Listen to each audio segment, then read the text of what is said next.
Hi guys, and welcome back to my channel. My name is Precious, and if you're new here, please subscribe. If you're old, thank you for coming back. Today I'm going to talk about the 3 books that I've read, 3 books that have assisted me in changing my life, 3 books that have introduced me and kept me into the law of attraction, and it has really taught me a lot of things that I'm practicing today. So yeah, let's get right into it. So the first book I read is The Secret. This book, yeah, The Secret by Shonda Rhimes. I actually didn't read the book. I saw the video or the documentary at first.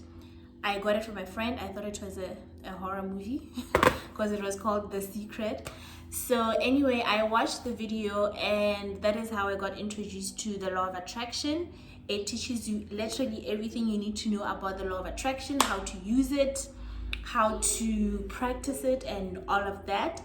So that's the first book that I would encourage you guys to read. Just look it up. I will share the link down below on where you can get all these books that I'm talking about.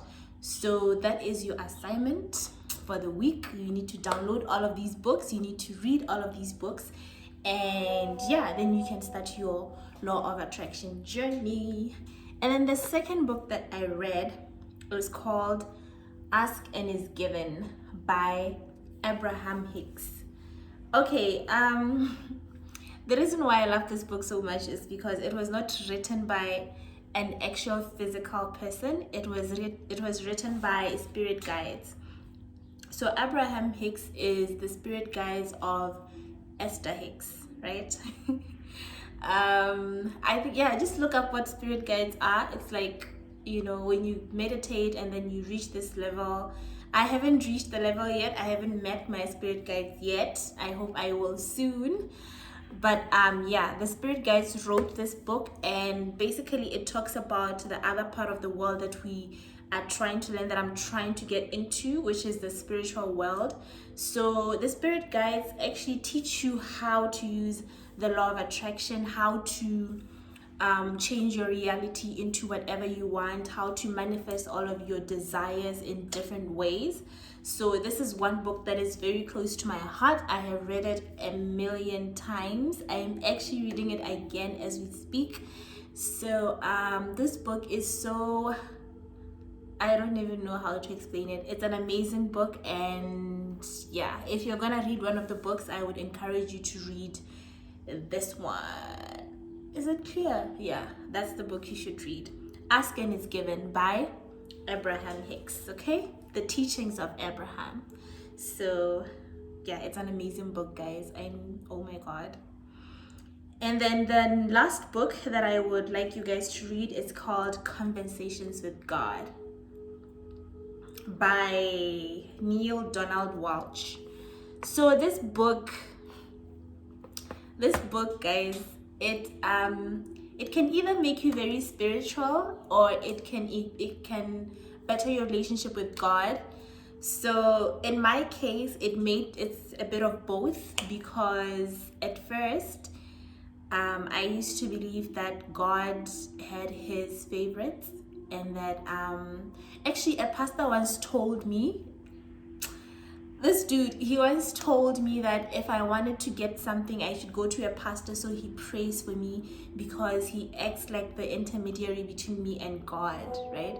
So I remember asking him, but isn't you just God's kid just like me? So why would God listen to you more than he listens to me? He's like, no, that's just the way it is.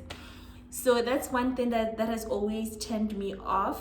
And after I read this book, I was like, it basically teaches you how to talk to God and how to relate better with God. And after I read this book, I talked to God more often. I was confident in my own prayers. I didn't believe that I had to go to a certain pastor somewhere so that he could pray for me. I believe that whatever I was asking God to do for me, he will do for me, because he loved me just as much. And that helped to improve my relationship with him. That has helped me to have more faith in God, and it has encouraged me to pray more often. Yeah, so this book talks about how you can communicate with God, what God is, who God is, what God is about. And it also talks about Jesus Christ. Like, it explains that, okay, for example, it explains that everybody has the light in them. We have the same amount of light. It doesn't mean that your pastor has more light than you, or whoever has more light than you. We are all equal in God's eyes, and it is basically up to you as an individual to cultivate that relationship with God, and to cultivate your faith and your belief, and to use that and to use the word to live the life that you want to live. Okay. Anyway, so those are the 3 books that I want you guys to read. I will put the link down in this description box below. You can go onto that site and then you can just search for these books. They will pop up. You can download them and then you can read them. This is a very good site. If it asks you to create an account, they're not going to take money from you, okay? Just create the account so that you can get more books in time. I get all of my books from this site. I like buying books, but I buy books and then I lose them, because certain people borrow books and then they do not return them. So of late, I've just been downloading books from this site, and so guys, I hope this video was helpful. I hope you will go and get the books that I've talked about, and I hope you will come back to me and say, hey, I read Conversations with God and my life has changed. So thank you guys for watching. Like, comment, and share, and I will see you in the next one. Bye.